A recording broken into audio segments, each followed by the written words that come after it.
Inondations, guerre, bruit de guerre, famine, numérisation de tout. Il est impossible qu'aujourd'hui, on ne puisse pas voir tous ces changements qui sont en train de se produire dans le monde. Face à toutes ces choses, il y a une question qui se pose. Quel espoir pour nos chrétiens? Quel espoir pour nos chrétiens? La solution à cette situation critique, à cette situation mondiale, se trouve dans la Bible. Le Seigneur qui avait annoncé tous ces événements avait aussi préparé une porte de sortie pour ses enfants. Et c'est de cette porte de sortie-là justement dont nous allons parler en ce jour, au travers justement de la parole que le Saint-Esprit vient nous donner en ce matin. Bonjour à tous, vous tous frères chrétiens. Je bénis le Seigneur qui nous rassemble encore en ce jour pour nous parler de sa part et pour nous donner des instructions justement à cette période qui annonce la fin du système, la fin de tous les temps. Cette fin que les chrétiens attendent avec impatience, mais que le monde justement ne peut connaître, ne peut savoir parce que le monde n'est pas justement appelé à comprendre ces événements. Lorsque nous regardons aujourd'hui notre société, nous regardons le monde, comme je le disais tantôt, il est impossible de ne pas voir tous les changements qui sont en train de se produire. Il est impossible de ne pas voir tout ce qui est en train de se passer actuellement dans le monde. On va commencer déjà par les inondations, parce que le Seigneur nous annonce ces inondations dans Matthieu au chapitre 24. On se rend compte que de plus en plus, il y a des inondations partout dans le monde. Ces inondations amènent avec elles la destruction des biens matériaux, la destruction des maisons, la perte de beaucoup de choses que des personnes ont pris la peine à bâtir. Et à cause de ces inondations, des personnes se retrouvent souvent parfois sans un rien, alors qu'ils avaient déjà bâti presque toute une vie. Cela nous donne de comprendre une réalité, parce que ce sont des avertissements que le Seigneur nous donne. Ces avertissements, c'est pour nous dire qu'en réalité, de la même façon qu'on est venu dans ce monde-ci sans quelque chose, de la même façon, on repartira sans quelque chose.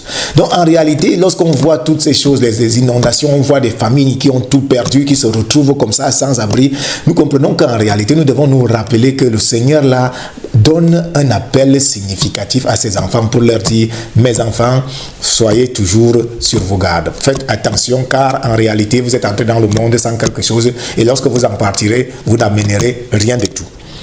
Nous allons aujourd'hui le contrôle systématique et la numérisation de toutes choses. C'est-à-dire que tous les gouvernements du monde sont en train de mettre en place des contrôles.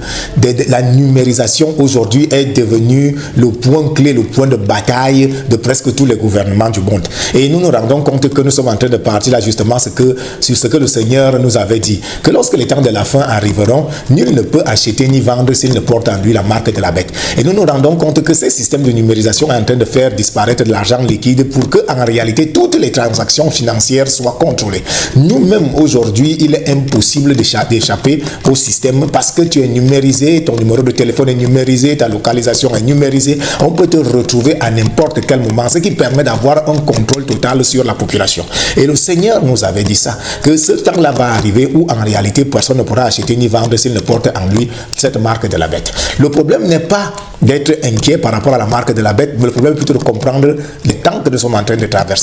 Parce que le Seigneur nous avait dit que nous devons nous fier au figuier, pour comprendre que lorsqu'il commence, ses feuilles commencent déjà à verdir, lorsqu'il commence, nous devons comprendre que bientôt ce sera le printemps. Et de la même façon, le Seigneur nous avait donné, donc il nous dit donc que lorsqu'on va commencer à voir ces choses, que nous devons comprendre qu'il est déjà à la porte. C'est pour ça que nous sommes sûrs et certains que le Seigneur est déjà sur le point de se lever de son trône pour venir sur terre. Lorsque nous regardons et nous avançons encore un peu, nous allons nous rendre compte que au-delà justement de la famine, de la numérisation, nous voyons justement des nations qui sont en train de se lever les unes contre les autres. Tel que le Père nous l'a dit, une nation se lèvera contre une nation. Un royaume se lèvera contre un royaume. Nous remarquons aujourd'hui que même les alliés d'hier, ceux qui étaient encore des alliés hier, sont aujourd'hui en train de se regarder en chaîne de faïence. Ils sont en train de devenir des ennemis. Les relations mondiales, les relations internationales mondiales sont en train d'être bouleversées. Les codes éthiques de la diplomatie ne sont plus respectés. Il n'y a véritablement plus rien qui soit respecté. Nous sommes en train de revenir à l'époque de la loi du plus fort. Et nous nous rendons compte que si diplomatiquement les États appliquent ces systèmes entre eux et qu'ils sont en train d'appliquer le système de la loi du plus fort entre eux-mêmes, combien de fois ceux qui sont justement les dirigés que nous sommes, comment est-ce que ce système-là va appliquer avec férocité les lois qu'ils auront mises en place contre ceux qui sont appelés aujourd'hui les enfants de Dieu? C'est pour ça que le Seigneur avait averti, il avait dit qu'à la fin des temps, la persécution sera comme elle n'a jamais été. Le monde n'avait jamais vu ce genre de persécution qui se produira justement à la fin des temps. Et le Seigneur nous avait averti, nous avait dit que si c'est que ces temps-là n'avaient pas été abrégés, aucun des élus ne serait sauvé.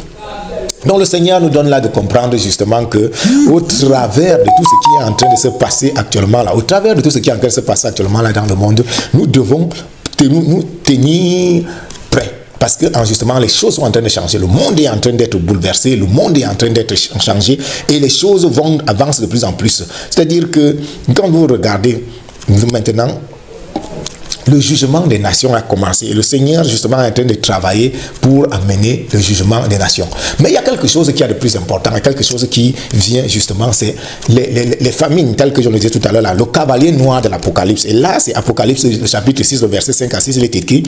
Et quand il ouvrit le troisième sceau, j'entendis le troisième être vivant dire, viens. Je regardais et voici paru un cheval noir. Celui qui le montait tenait une balance dans sa main. Et j'entendis au milieu des 4 êtres vivants une voix qui disait, une mesure de blé pour un denier et 3 mesures d'orge pour un denier. Mais ne fais point de mal à l'huile et au vin. Lorsque tu regardes Ézéchiel chapitre 14 verset 13, il est écrit, Fils de l'homme, lorsqu'un pays péchera contre moi en se livrant à l'infidélité, j'étendrai ma main sur lui, je briserai pour lui le bâton du pain, j'enverrai contre lui la famine et j'en exterminerai les hommes et les bêtes. Lorsque nous regardons le texte de Lamentation, le chapitre 4, verset 9, il est écrit, ceux qui sont morts par l'épée sont plus heureux que ceux qui sont morts de faim, car ils dépérissent exténués par manque de produits des champs. Le Seigneur nous annonce là une grande famine dans le monde. C'est-à-dire que cette famine qui est en train d'avancer petit à petit, nous nous rendons compte que les produits que nous avons besoin au quotidien prennent de plus en plus de la valeur sur les marchés. C'est-à-dire que de plus en plus, pour pouvoir assurer notre alimentation, notre santé au quotidien, ça devient de plus en plus difficile parce que les revenus n'augmentent pas. Cependant, les prix des produits de première nécessité ne font qu'augmenter sur les marchés chaque jour au quotidien. Et on a l'impression que c'est un événement isolé, mais en réalité, l'événement n'est pas isolé parce que le Seigneur avait annoncé cet événement et il avait dit justement que cette grande famine-là sera présentée justement comme un jugement de la part du Seigneur à cause justement des infidélités, telles qu'il nous le dit, que lorsque les personnes lui seront infidèles. Mais en réalité, parce que c'est le monde entier qui a été infidèle, c'est pour ça que la famine doit toucher exactement le monde entier.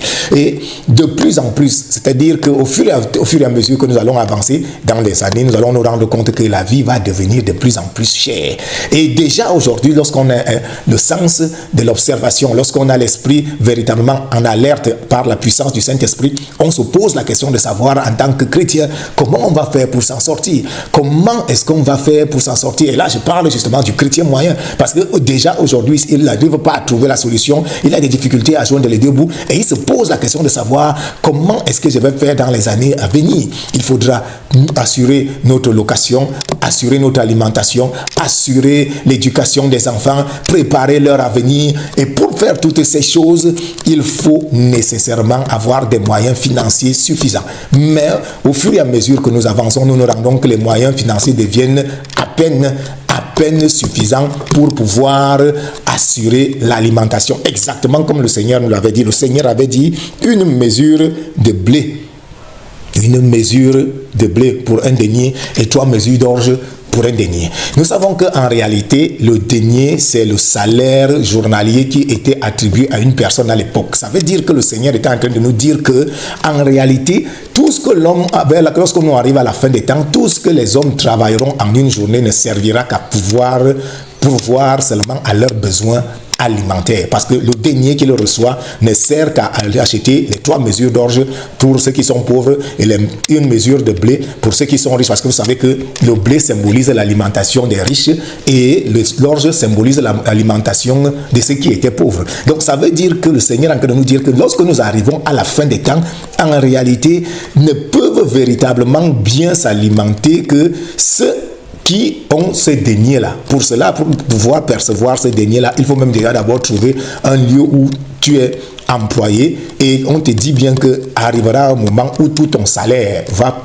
être utilisé simplement pour te nourrir et que en réalité tu ne pourras pas faire autre chose avec ton salaire. Tu ne pourras rien faire d'autre avec ton salaire si ce n'est que de pouvoir te nourrir.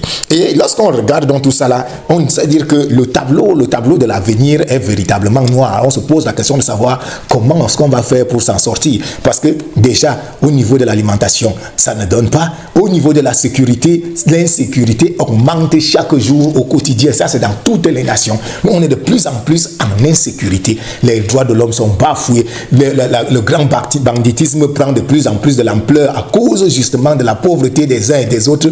Les gens sont tentés de faire des choses qu'ils n'étaient même pas amenés à faire au départ, qu'ils ne pensaient même pas au départ. Et de plus en plus de personnes sortent du droit chemin pour entrer dans le chemin de la délinquance, du banditisme et du meurtre et de tout ce qui accompagne toutes ces choses. Le Seigneur, qui connaît toutes choses, avait donné une porte de sortie à l'avance. Et cette porte de sortie-là ne concerne que ceux qui sont appelés enfants de Dieu. Et c'est le texte principal sur lequel nous allons nous arrêter en ce matin. Avant d'arriver sur ce texte-là, la parole de Dieu nous rappelle dans le livre de Luc au chapitre 21, le verset 36, « Veillez donc et priez en tout temps, afin que vous ayez la force d'échapper à toutes ces choses qui arriveront. » Luc 21, le verset 36. « Veillez donc et priez en tout temps, afin que vous ayez la force d'échapper à toutes ces choses qui arriveront. » Mais lorsque nous entrons pour entrer exactement dans le texte véritable que le Seigneur a prévu pour nous à l'avance, ce texte-là, c'est dans le livre d'Apocalypse au chapitre 3.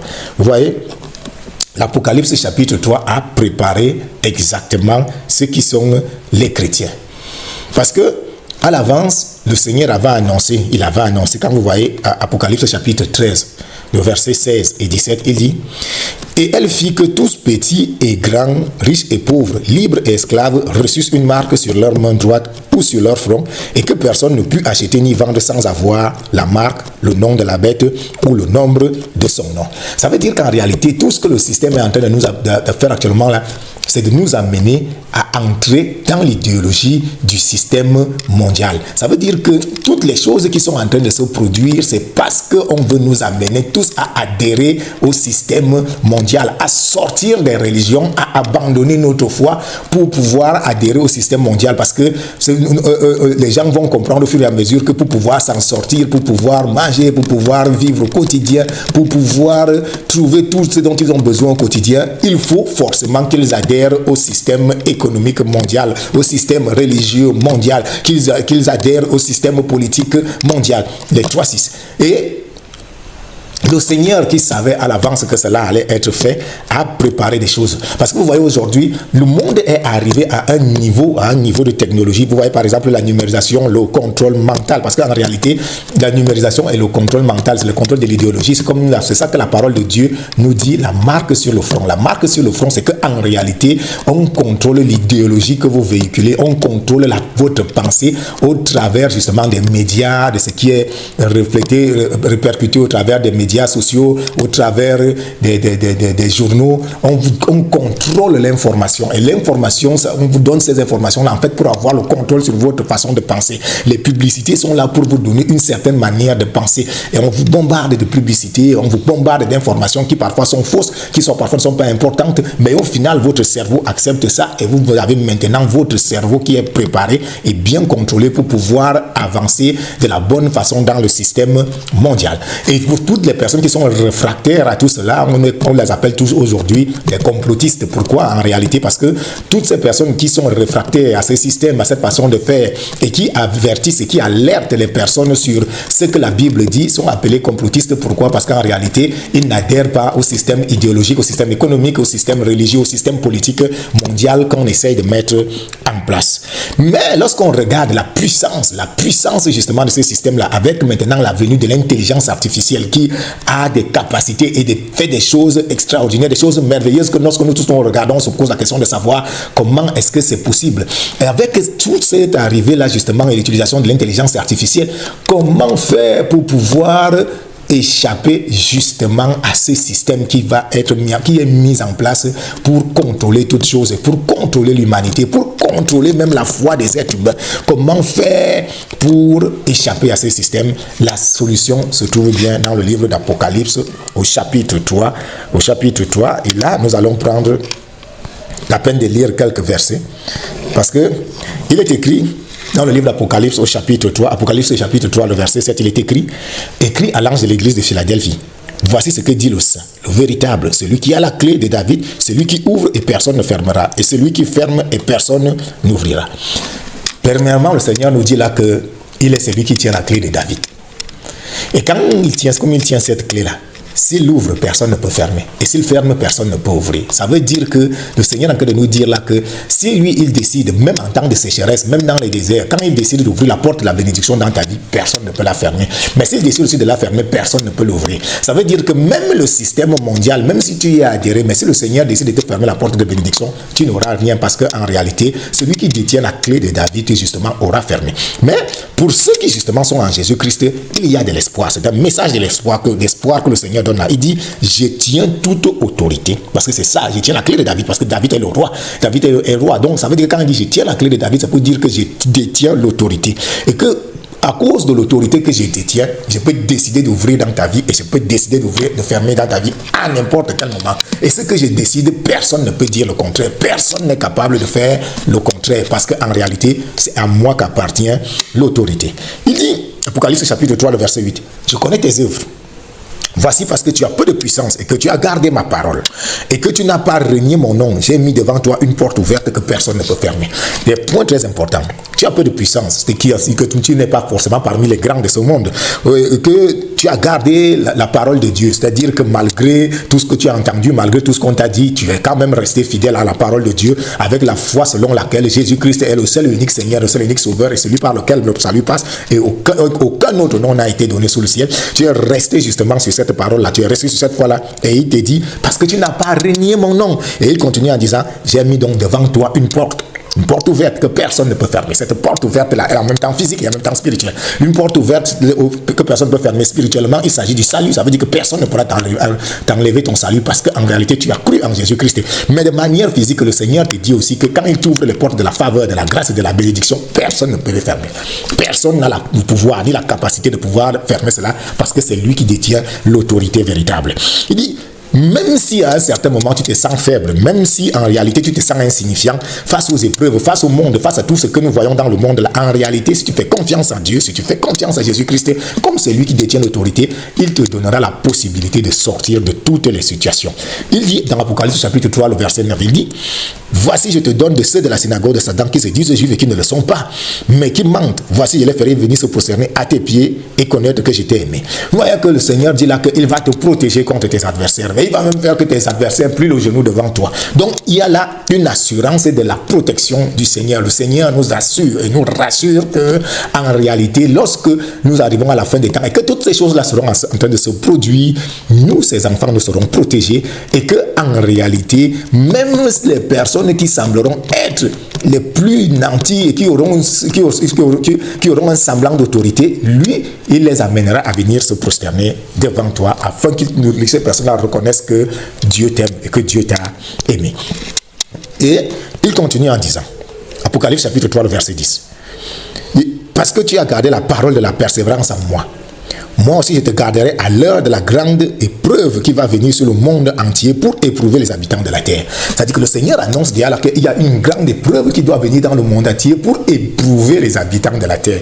Et c'est ça que nous appelons continuellement souvent l'arrivée de la grande tribulation. Ça veut dire que le Seigneur te dit que la grande tribulation est en route et que cette épreuve-là, c'est une épreuve difficile. C'est une épreuve qu'en réalité ne peut traverser que celui qui est gardé et protégé par le Seigneur. Vous savez que S'agissant justement de la grande tribulation, il y a deux versets, il y a deux doctrines que nous enseignons actuellement là, et je ne voudrais pas revenir sur ces doctrines parce qu'il y a certaines personnes qui pensent qu'en réalité l'Église va être enlevée avant et ne sera pas là présente sur terre avant la grande tribulation. Et il y a une partie de l'Église qui pense qu'en réalité l'Église va traverser la grande tribulation avant d'être enlevée. Mais quelle que soit la position dans laquelle vous êtes, ce que nous devons comprendre, c'est que le Seigneur est en train d'annoncer là des temps, et c'est le plus important, ce n'est pas de savoir est-ce que vous serez enlevé ou pas. Le plus important est d'abord de détecter quels sont les temps que nous sommes en train de traverser afin que vous puissiez aligner votre façon de faire, votre façon de penser à la volonté divine en vous rappelant que le Seigneur Jésus-Christ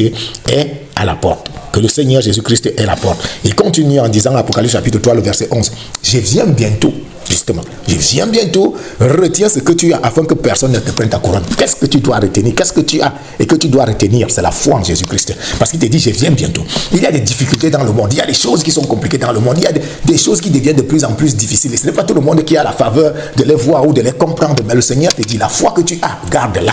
La foi que tu as, garde-la. Ne permet à personne d'enlever ce qui est dans ta foi. Parce que Jésus-Christ revient bientôt. Et il revient pour juger justement l'humanité. Donc le Seigneur t'interpelle en ce matin pour te dire, mon enfant, je comprends que les choses peuvent paraître difficiles à un certain moment. À un certain moment, tu peux te sentir insignifiant, tu peux te sentir même perdu dans ce monde en plein bouleversement. Mais je te rassure, je savais que cela allait arriver à l'avance. Et c'est pour ça que j'ai pris la peine d'écrire un texte pour toi, pour te dire exactement ce que je vais faire pour toi en ce moment-là, pendant que tu seras en train de traverser cette période. Il finit dans l'Apocalypse chapitre 3, le verset 12. Celui qui vaincra, je ferai de lui une colonne dans le temple de mon Dieu et il n'en sortira plus. J'écrirai sur lui le nom de mon Dieu et le nom de la ville de mon Dieu, la nouvelle Jérusalem. Le Seigneur Jésus promet là une place stable et éternelle dans son royaume à ceux qui demeurent fidèles.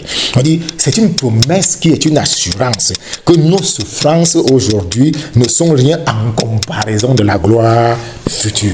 Donc le Seigneur nous appelle là à tenir ferme, quelle que soit la situation, quel que soit ce qui se passe. Mais en réalité, tenir ferme dans les difficultés, dans les épreuves, ça c'est d'abord ce que doit d'abord acquérir chaque chrétien. C'est-à-dire que chaque chrétien doit être préparé à pouvoir affronter les difficultés, quelles que soient les difficultés, il doit les affronter avec assurance. Pourquoi? Parce qu'il sait qu'en réalité, Dieu a préparé un chemin de sortie pour lui à l'avance.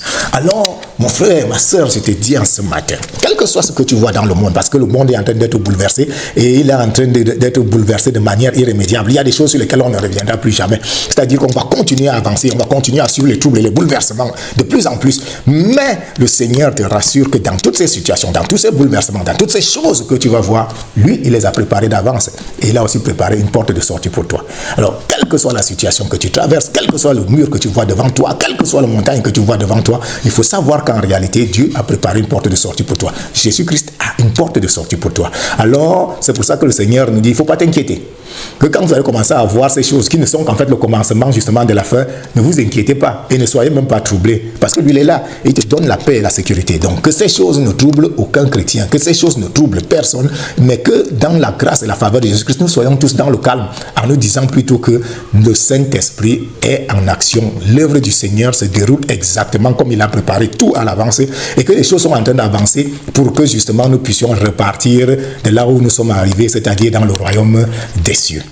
Nous bénissons le Seigneur qui en ce matin est venu encore nous mettre en garde pour nous préparer, pour nous rassurer justement par rapport à tout ce que nous voyons actuellement là dans le monde. C'est-à-dire que les médias nous montrent que le monde est en plein bouleversement. Mais la parole du Seigneur vient nous rassurer que toutes ces choses, bien qu'elles soient en train de se passer, bien que ces bouleversements peuvent paraître effrayants, nous, enfants de Dieu, nous n'avons rien à craindre parce que le Seigneur Jésus-Christ a préparé toutes choses d'avance pour nous afin que nous les pratiquions. Il a préparé une source de protection, il a préparé des sources de bénédiction, il a préparé des lieux de protection pour ses enfants. Il a tout préparé à l'avance. Et c'est pour ça que, en ce matin, je t'invite simplement plutôt à dire merci au Seigneur pour tout ce qu'il a préparé pour toi d'avance pendant ces périodes de tribulation, ces périodes difficiles qui sont annoncées, mais que le Seigneur Jésus-Christ se souvienne de toi et qu'il se souvienne de ta famille, qu'il se souvienne de tous ceux qui te sont chers, afin que pendant cette période, ils soient préservés. Que le nom du Seigneur Jésus-Christ soit béni. Amen. Nous allons prier.